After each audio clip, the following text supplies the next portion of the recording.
Audio Jungle. आदत बना रखी है तो वो हमारे लिए ही सुविधाजनक होगी। और एक चीज़ और है कि बचत, जिसको हम लोग बोलते हैं मितव्ययता, या हमारी खर्च करने की आदत जहाँ पे बहुत आवश्यक हो। अभी हाल में ही हमारे देश के यशस्वी प्रधानमंत्री जी ने जो संदेश दिया है वो आप सबको कोई ऐसा संदेश नहीं लगना चाहिए कि नया है, क्योंकि अगर हम लोग इस चीज़ को रोज़ अनुपालन करेंगे तो वास्तव में ये हमारे ही समृद्धि की बात है। और आज के वर्तमान युग को देखते हुए अगर हमने इस बात को पुनः लागू कर लिया तो हमारा जो देश है वो वास्तव में समृद्धशाली बनेगा और उसके हिस्सेदार हम भी हैं। आप सब लोगों ने गौर किया होगा कि हमारे जो प्रधानमंत्री जी हैं वो एक याद दिलाते हैं हमको, जैसे कि कोरोना काल में भी जब इस तरह की बात आई थी तो हम लोगों को याद दिलाया गया था कि कैसे हम लोग कम से कम चीज़ में ज़्यादा से ज़्यादा उसका फ़ायदा लें और आराम से चलें। अभी हाल में ही आपने देखा कि हमारे पूरे विश्व में जो माहौल है उसमें हम सब आपका सहयोग अति आवश्यक है, तभी हम अपने देश को समृद्धशाली बना सकते हैं। आप सब लोग को मालूम होगा कि जो करेंट अकाउंट डिफिसिट, जो जिसको हम लोग की CAD बोलते हैं, वो भी ध्यान में रख के हमारे देश के जो अनुभवी लोग हैं, अग्रणी लोग हैं, जिनके हाथ में जो लीडरशिप है, उनको सोचकर ये सब जो है समझना पड़ता है, बोलना पड़ता है।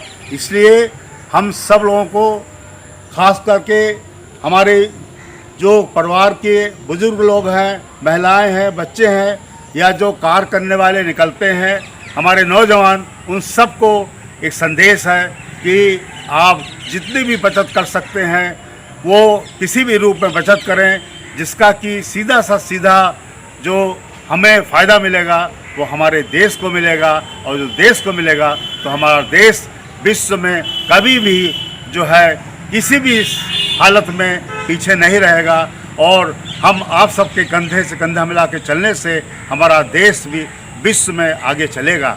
आइए, आप सब लोगों से विनती और अपील है कि अपने अपने क्षेत्र में जहाँ भी हो, संभव हो, हर चीज़ की बचत करने की आदत डालें और उससे अपने देश को समृद्धशाली बनाएं, चाहे वो किसी भी स्तर पे हो, गांव स्तर पे हो, जिला स्तर पे हो, राज्य स्तर पे हो, गली मोहल्ले के स्तर पे हो। हमारी सोच होनी चाहिए कि हमें चीज़ बचा के चलना है और अपने देश को समृद्धशाली बनाना है। हमें किसी भी तरह की ये बात नहीं सोचनी चाहिए कि हम जो है इसको लेकर बहुत ही भ्रमित हों, चिंतित हों, या सोचें कि अब हम क्या करेंगे। नहीं, हमारा जो समय है संघर्ष का समय है, सोच समझ के चलने का समय है, और हमारी आपकी सोच समझ ही हमें हर समय आगे निकाल के चली है और इस समय भी हमको आगे निकाल के चलेगी। इसलिए इस देश के नौजवानों को, जो कि हमारे देश के नए भारत हैं, उन सबसे भी अपील है कि इस भारत को सहयोग करें और लोगों को जागरूक करें कि हर कार्य क्षेत्र में अपनी मितव्ययता बचत को लागू करने की सोचें और करें। जय हिंद, जय भारत। लोगों ने देखा होगा कि अगर हमें जीवन में सफल होना है तो कुछ बातें ऐसे हैं जिनको हमको कड़ाई से पालन करना पड़ेगा। जैसे कि हमें समय के लिए पाबंदी में रखना पड़ेगा। अगर हमने किसी को कोई समय दिया है तो उसका हमें कड़ाई से पालन करना है। और दूसरी चीज़ है कि हमें जो कार्य दिया गया है उसको जिम्मेदारी से निभाना है। और भी ऐसी चीज़ें हैं जैसे कि आप किसी से बातचीत करते हैं या अपनी जिम्मेदारी को समझाते हैं तो आप ऐसे समझाइए कि ये काम हम सबको मिलकर करना है, ये केवल हम अकेले ही नहीं कर रहे हैं, क्योंकि जब हम सब मिल के करेंगे तो वो काम एक लीडरशिप में होगा टीम वर्क में होगा और वो बहुत ही अच्छी तरह से होगा।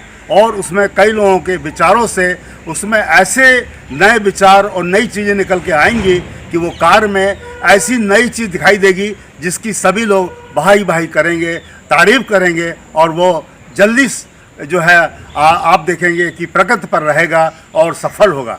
इसीलिए हमें कभी भी अगर कार्य करना है तो किसी की नकल नहीं करनी है, अपनी सोच से, अपनी बुद्धि से उसको निकालना है कि हमें नया काम कैसे करना है, नया आयाम कैसे लाना है। किसी की नकल करके और उसकी चीज़ को करके हम उसकी वाहवाही को अपनी वाहवाही में ले लें, ये कार ज़्यादा दिन नहीं चलता।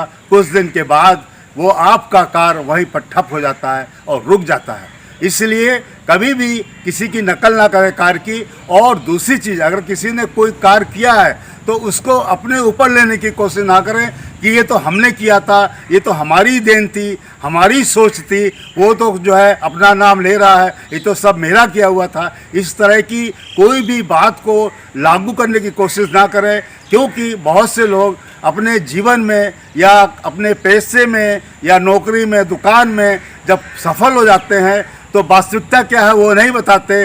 वो वास्तविकता अपने ऊपर लेते हैं कि हम ही ने सब कुछ किया था और हम इसलिए सफल हुए। ऐसा नहीं है। जब अच्छा काम हो जाता है तब हम वाहवाही अपने ऊपर ले लेते हैं, और जब खराब हो जाता है तो वाहवाही किसी दूसरे के ऊपर दे देते हैं या भगवान के ऊपर दे देते हैं। अरे भगवान नहीं चाहता था, अरे उसने ऐसी टोक कर दी, उसने ऐसी नज़र लगा दी। इसलिए हम सब लोगों को ये प्रयत्न करना चाहिए कि जो कार्य करें वो हमारा अनुशासन में हो और हमारा अपना स्वयं का निकाला हुआ, सोचा हुआ, बनाया हुआ और अपना जो है एक कार्य करने का ढंग है उसको लागू करने की कोशिश करें।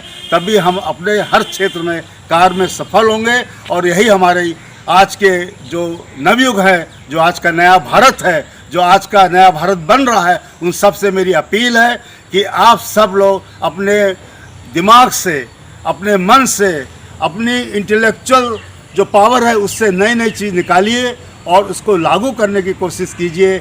ये भारत अपने आप में नया भारत बन के निकलेगा और आधुनिकता से भी बड़ा आधुनिक भारत आप सबके सामने देश में जो बन के आएगा, वो विश्व में अपना तिरंगा फैला के इस भारत का नाम ऊंचा करेगा। जय हिंद, जय भारत। जा रही है भारतवर्ष को टीबी मुक्त करने के लिए, हम सब लोगों को जागरूकता लाने के लिए गांव-गांव में, जिला में, शहर में, ज़िलों में और देश में ऐसा जागरूकता अभियान चलाना है कि हमारी भारत की जो जनता है वो टीबी मुक्त हो जाए। और टीबी मुक्त होने के लिए हमको जो सावधानियां बरतनी है उनका उपयोग करना है और समय समय पर जांच कराती रहने की जो कोशिश है वो जारी रखनी है। और हम सब लोगों को टीबी मुक्त इस भारतवर्ष को मनाना है। सब लोग, चाहे वो गांव के हों, ज़िले के हों, राज्य के हों, देश के हों, सबका एक ही कार्य है कि टीबी मुक्त भारतवर्ष बनाने में लगे। और अगर स्वस्थ भारत होगा तो हमारा विश्व में।